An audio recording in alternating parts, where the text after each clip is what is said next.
ബഹുമാനപ്പെട്ട Jose George sir, ഇവിടെ കൂടിയിരിക്കുന്ന ആദരണീയരായ സുഹൃത്തുക്കളെ, എനിക്ക് ഭയങ്കര അഭിമാനം തോന്നുന്ന നിമിഷമാണ്. ഇപ്പം ഇത്രയും നമ്മുടെ ഈ ചെറിയൊരു സംരംഭത്തിൽ ഇത്രയും ഉന്നതരായ രണ്ടുപേരോട് കിട്ടാതെ ഞാൻ സാധാരണ എവിടെയെങ്കിലും കിട്ടത്തില്ല. ഇത് വളരെ ഇൻഫോർമൽ ആയിട്ടാണ് ഇത് വന്നത്, നമ്മളോട് സഹകരിക്കുന്നത്. ഇത് നമ്മുടെ ലൈബ്രറിയുടെ ചരിത്രത്തിൽ തന്നെ ഒരു രേഖപ്പെടുത്തേണ്ട ചില മൊമെൻറ്റ്സാണ്. അപ്പോൾ നമുക്ക് ഈ രണ്ട് മഹത് വ്യക്തികളുടെയും സാന്നിധ്യം, അവരുടെ പിൻകാല പരിചയങ്ങൾ, ഇതൊക്കെ നമ്മുടെ ലൈബ്രറിക്ക് വേണ്ടി ഉപയോഗിക്കാൻ പറ്റിയതെന്ന് പറഞ്ഞാൽ വലിയ കാര്യമാണ്. അപ്പം ഞാൻ ഈ പ്രോജക്റ്റിൻ്റെ ഒരു സംക്ഷിപ്ത രൂപം ഞാൻ രണ്ടുപേർക്ക് അയച്ചു കൊടുത്തു, വായിച്ചു തോന്നുന്നു. അപ്പോൾ അതിനെപ്പറ്റി ഞാൻ കൂടുതൽ പറയുന്നില്ല. എനിക്ക് ഒന്ന് രണ്ട് കാര്യങ്ങളെ ചെറുതായിട്ട് പറയാനുണ്ട്.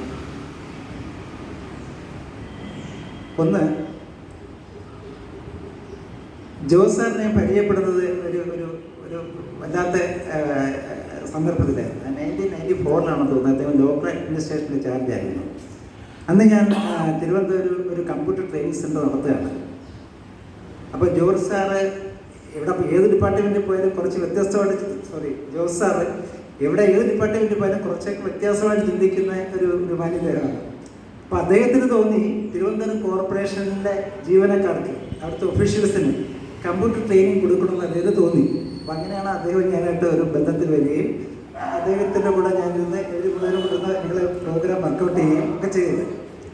അങ്ങനെ ഈ അവിടുത്തെ സ്റ്റാഫിനെ വിളിക്കുക ഹാർഡ്വെയർ ആൻഡ് സോഫ്റ്റ്വെയർ രണ്ടുപേരും ട്രെയിനിങ് കൊടുത്തു. അപ്പോൾ അന്ന് ഞാൻ പരിചയപ്പെട്ടതാണ് ജോസ് സാറിനെ. അപ്പോൾ ഒപ്പം പരിചയപ്പെട്ടാണ് ജോർജ് സാറിനെ. ഈ ബന്ധങ്ങളൊന്നും പിന്നെ ഇതുവരെ വിട്ടിട്ടില്ല, എല്ലാവരും നല്ല ബന്ധം തുടർന്ന് പോകുന്നു. അപ്പോൾ അങ്ങനെയുള്ള രണ്ടുപേരും ഇവിടെ വന്നു ചേർന്നതിൽ എനിക്ക് വളരെ സന്തോഷവും ഉണ്ട്. നമുക്ക് അവരൊക്കെ കുറച്ച് കാര്യങ്ങൾ ഈ പ്രോജക്റ്റിനെ പറ്റി ഞാൻ കൊടുത്തത് കൂടാതെ അവർക്ക് എന്തെങ്കിലും ഒരുപാട് കാര്യങ്ങൾ നമുക്ക് പറയാനറിയാം. കാരണം പ്രോജക്റ്റ് ഇംപ്ലിമെൻറ്റേഷൻ്റെ രണ്ട് എക്സ്പെർട്സാണ് നമ്മുടെ മുന്നിൽ ഇരിക്കുന്നത്. പ്രോജക്റ്റ് എങ്ങനെ ഉണ്ടാക്കണം, എങ്ങനെ അവതരിപ്പിക്കണം, അത് എങ്ങനെ ഇംപ്ലിമെൻറ്റ് ചെയ്യണം എന്നൊക്കെ അതിൻ്റെ രണ്ട് എക്സ്പെർട്സാണ്. കേരളത്തിൽ കിട്ടാവുന്ന ഏറ്റവും വലിയ രണ്ട് എക്സ്പെർട്സ് നമ്മുടെ മുന്നിൽ ഇരിക്കുന്നത്.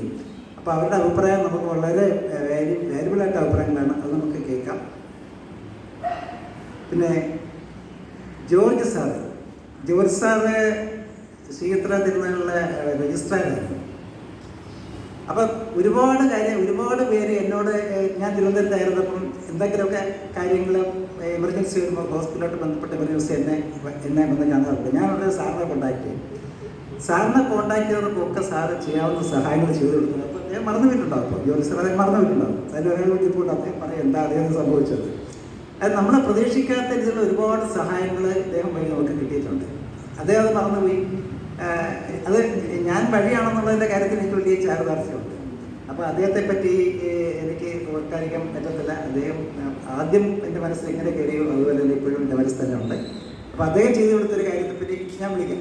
അപ്പോൾ ഇദ്ദേഹം അതുകൊണ്ട് ചെറുതായിട്ട് നടന്നാണ് വലുതായിട്ട് ഒരുപാട് അങ്ങനെയാണ് ഞാൻ ജോലി സാറിനെ വിളിക്കുന്നത്. പിന്നെ നമ്മുടെ ഈ പ്രോജക്റ്റ് എന്താണെന്ന് ഞാൻ എഴുതി കൊടുത്തിട്ടുണ്ട്. എൻ്റെ ഓർമ്മയിൽ ഞാൻ 9ാം ക്ലാസ് പഠിക്കുമ്പോൾ 1968 അപ്പോൾ വലിയ ലൈബ്രറി ഹാളുണ്ട്, ഒരു അമ്മാവനുണ്ട് ബുക്ക് തരുന്നത്. നേരത്തെ പറഞ്ഞതുപോലെ അമ്മാവൻ ബുക്കൊക്കെ എടുക്കാൻ സമ്മതിക്കത്തില്ല. ഞാൻ നല്ലവരെ വായിക്കുമായിരുന്നു. അമ്മാവൻ പറയുന്ന ബുക്ക് എനിക്ക് എടുത്തുകൊണ്ട് പോകാൻ പറ്റുള്ളൂ. അപ്പം ഓണാഘോഷമൊക്കെ വരുമ്പോൾ പാട്ടിൻ്റെ മത്സരങ്ങൾ നടത്തുമായിരുന്നു. അപ്പം 1968 ഞാൻ 9ാം ക്ലാസ് പഠിക്കുമ്പോൾ എനിക്ക് ആദ്യമായിട്ടൊരു പാട്ട് പാടി സമ്മാനം കിട്ടുന്നത് വായനശാലയിലാണ്. അങ്ങനെ തുടങ്ങിയതാണ് ഈ വായനശാലയായിട്ടുള്ള എൻ്റെ ബന്ധം. അപ്പം ഞാൻ ഓർക്കുന്നത്, അന്ന് ഞങ്ങൾ കുട്ടികൾ ഓരോ പേര് ഇവിടെ നിന്ന് കളിക്കുന്നുണ്ടാവും. ഞങ്ങളുടെ അച്ഛന്മാർ അവർ വേറെ കുറേ ആക്ടിവിറ്റീസിൽ ഏർപ്പെട്ടിട്ടുണ്ടാകും. ചെറുപ്പക്കാർ വേറെ എപ്പോഴും ഇവിടെ സജീവമായിരുന്നു ആൾക്കാരൊക്കെ ഉണ്ട്. ഒരു ടെക്നോളജി ഇല്ലാത്തൊരു കാലമായിരുന്നു. അപ്പോൾ നമുക്ക് ഇപ്പം നഷ്ടപ്പെട്ടുകൊണ്ടിരിക്കുന്നത് ഈ കൂട്ടായ്മയാണ്. നമ്മൾ ആരും എങ്ങും കൂടുന്നില്ല. ചെറുപ്പക്കാർ മൊബൈലിൽ അധിഷ്ഠിതമായിട്ടിരിക്കുന്നു, അവർ അതിനെപ്പറ്റി പോകാറില്ല.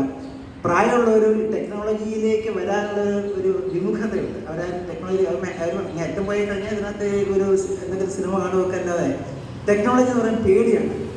അപ്പോൾ നമുക്ക് ഇവരെല്ലാം കൂടെ ഒന്നിച്ചുകൊണ്ടെന്നും ഈ ടെക്നോളജി എല്ലാവർക്കും ഉപയോഗിക്കത്തക്കണം, നമുക്ക് എല്ലാവർക്കും വീണ്ടും ഒന്നിച്ചു കൂടത്തക്കണം, ഇങ്ങനെ ഉപയോഗിക്കാമെന്ന് മനസ്സ് കണ്ടിട്ടാണ് എൻ്റെ മനസ്സിൽ ഇങ്ങനെ ആശയം വന്നത് ഈ പ്രോജക്റ്റ് കണ്ടിട്ട്.